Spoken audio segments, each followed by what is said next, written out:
स्वामी समर्थ. स्वागत आहे तुम्हा सर्वांचं कथासरिता या तुमच्याच लाडक्या YouTube चॅनलमध्ये. बऱ्याच दिवसांनंतर मी तुमच्या समोर आलेली आहे, कारण विषयही तसाच महत्त्वाचा आहे.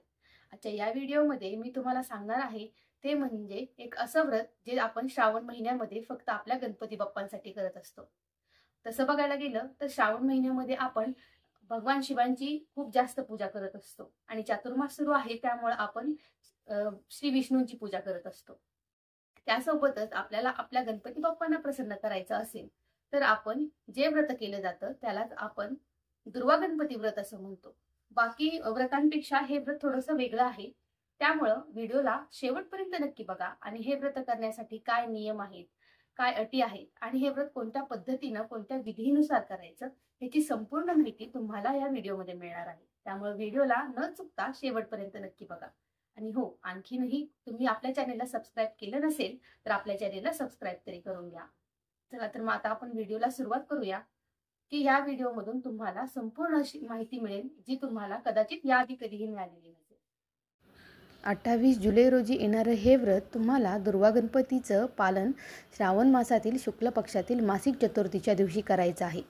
या दिवसाचा संकष्टी चतुर्थीशी तुम्ही फक्त गोंधळ करून घेऊ नका, जी पौर्णिमेनंतर चौथ्या दिवशी येते. पाहिजे तर तुम्ही तुमच्या कॅलेंडरमध्ये देखील दुर्वा गणपती व्रत कोणत्या दिवशी आहे त्याची तारीख जेव्हा केव्हा व्रत करणार आहात तेव्हा पाहू शकता. या वर्षीचं हे व्रत तुम्हाला 28 जुलै रोजी करायचं आहे. जसं की मी तुम्हाला अगोदरच सांगितलं, श्रावण महिना म्हणजे फक्त व्रतवैकल्यांची रेलचेल असलेला महिना. या महिन्यामधील प्रत्येक सणाचं महत्त्व हे खूप जास्त आहे. निसर्गाशी असलेली त्याची सांगड हे त्याचं विशेषता आहे.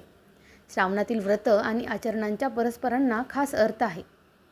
हे सर्व केल्यानंतर श्रावण विनायक चतुर्थीच्या दिवशी केल्या जाणाऱ्या दुर्वा गणपतीचं व्रत, व्रताचरणाची योग्य पद्धत, पूजाविधी याची सर्व माहिती आपण आता जाणून घेऊया. मराठी वर्षातील प्रत्येक महिन्याच्या शुद्ध चतुर्थीला विनायक चतुर्थीचं व्रत करण्याची परंपरा आहे. श्रावणातील विनायक चतुर्थी ही विशेष मानली जाते आणि या चतुर्थीलाच दुर्वा गणपतीचं व्रत केलं जातं. आता या व्रतासाठी तुम्हाला चतुर्थी मध्यान्हव्यापिनी असणे आवश्यक असते. हे व्रत तुम्ही 2, 3 अथवा 5 वर्ष करायचे असते.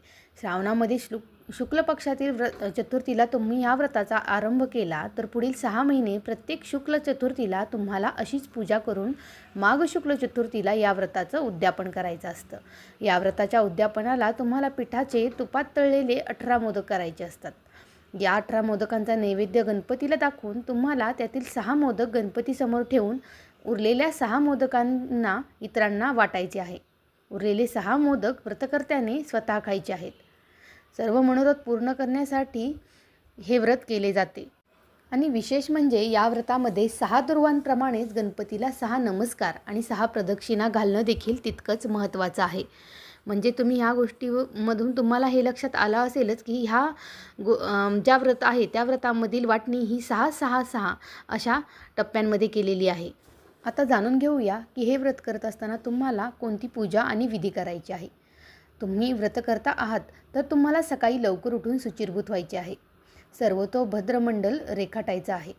नंतर त्यावरती तुम्हाला कलश ठेवून त्यावरील पूर्ण पात्रात दुर्वा पसरून त्या दुर्वांवर गणेशाच्या मूर्तीची स्थापना करायची आहे. लाल वस्त्र वाहून षोडशोपचारांनी तुम्हाला याची पूजा करायची आहे. त्यावेळी तुम्हाला गणेश चतुर्थीला वाहतात तशा मिळतील तेवढ्या विविध पत्री, फुलं हे सर्व अर्पण करायचे आहे. मात्र ह्या सर्वांमध्ये तुम्हाला सर्वात जास्त महत्त्वाचं ते म्हणजे आघाडा, शमी या पत्री यांचाच वापर करायचा आहे. धूप, दीप, नैवेद्य दाखवून तुम्हाला आरती करायची आहे. आरती केल्यानंतर तुम्हाला गणेशशेखर गणाध्यक्ष गौरीपुत्र गजानन व्रत संपूर्णता यातू त्वत्प्रसादी भानन अशी प्रार्थना करायची आहे. पूजेमध्ये तुम्ही दुर्वांना विशेष महत्त्व द्यायचे आहे हे ध्यानात घ्या. म्हणून इतर पत्रींप्रमाणेच तुम्ही दुर्वाही अर्पण करायच्या आहेत. एरवी आपण गणपतीची नावं घेत 6 दुर्वा व्हाव्या, मात्र ही चतुर्थी रविवारी आली असल्यास तुम्हाला 21 दुर्वा व्हायच्या आहेत. तुम्ही जर हे व्रत धरले असेल तर तुम्हाला एकभुक्त राहायचे आहे. पूजेसाठी नित्यपूजेतील मूर्ती देखील चालू शकते. श्रावणामध्ये तसं तर दुर्वा भरपूर उगवत असतात, त्यामुळे तुम्हाला इतर सर्व पत्री, फुलं सहज मिळू शकतात. आणि हे व्रत तसं काही फारसं अवघड नाही. फक्त तुम्ही दिलेल्या गोष्टी ह्या पुन्हा एकदा ऐकून व्यवस्थित ध्यानात घ्या आणि त्या समजून घ्या. गणपतीचं पूजन करत असताना तुम्हाला 21 दुर्वांच्या 21 जुड्या किंवा त्याचा हार गणपतीला अर्पण करायचा आहे. एका मान्यतेनुसार विषम संख्येमध्ये आपण गणपतीला दुर्वा वाहत असतो, जसं की 3, 5, 7 आणि 9 अशा दुर्वांची जोडी. अशा प्रकारे आपण दुर्वा जर अर्पण केल्या तर गणपती बाप्पा प्रसन्न होतात अशी मान्यता आहे. त्यामुळे मनापासून केलेली तुमचीही मनोकामना विघ्नहर्ता नक्कीच इच्छा पूर्ण करतो अशी लोकमान्यता सांगण्यात येते. आणि बाकी काही नसले तरी तुम्ही एक दुर्वा गणपती बाप्पाला मनोभावे अर्पण केली तरी देखील संपूर्ण पूजेचं पुण्य तुम्हाला लाभतं. कारण औषधासमान असलेली ही दुर्वा संस्कृतमध्ये त्यांना अमृता, अनंता, गौरी, महाऔषधी, भार्गवी अशा नावाने ओळखली जाते. समुद्रमंथनातून जेव्हा अमृत कलश निघाला तेव्हा तो मिळवण्यासाठी देव आणि दानवांमध्ये ओढाताण झाली. त्या ओढाताणीमध्ये जे थेंब पृथ्वीवर सांडले त्यातून दुर्वा नामक वनस्पती उत्पन्न झाली अशी मान्यता आहे. आणखी एका पौराणिक कथेनुसार अनलासूर नामक जो राक्षस होता तो पृथ्वीवरती सर्वांना त्रास द्यायचा. सर्व देवांनी भगवान गणेश यांना प्रार्थना करून रक्षणासाठी धावा घेतला. बाप्पांनी राक्षसाशी तुंबळ युद्ध केलं आणि रागाच्या भरात त्या असुराला खाऊन टाकलं. परंतु त्या विषारी राक्षकाने बाप्पांच्या पोटातच उपद्रव सुरू केला आणि बाप्पांच्या अंगाची लाही होऊ लागली. तोंडातून प्रखर ज्वाला बाहेर पडू लागल्या. तो दाह शांत करण्यासाठी कश्यप ऋषींनी दुर्वांच्या 21 गाठी खाण्यासाठी दिल्या. तसेच 21 दुर्वांची ही जोडी त्यांच्या मस्तकावरती ठेवली. आणि काय आश्चर्य, दुर्वांकूर गणेशाला अर्पण केल्यानंतर गणपतीच्या अंगाचा दाह शमला. हा झाला त्या दुर्वांचा गुणधर्म आणि तेव्हापासूनच गणपती बाप्पांना दुर्वा ह्या अत्यंत प्रिय झाल्या. यासोबतच गणपतीला मोदक देखील प्रिय असतात. आपण नैवेद्य अर्पण करत असताना जशी तुळशीची पाने ठेवतो तसे मोदक अर्पण करताना दुर्वा ठेवली जाते आणि बाप्पांच्या पूजेतही दुर्वांचा हार वाहिला जातो. जर हार उपलब्ध नाही तर तुम्ही 21 दुर्वांची जोडी वाहा आणि ती देखील उपलब्ध नसेल तर दुर्वांचे त्रिदल वाहिले जाते.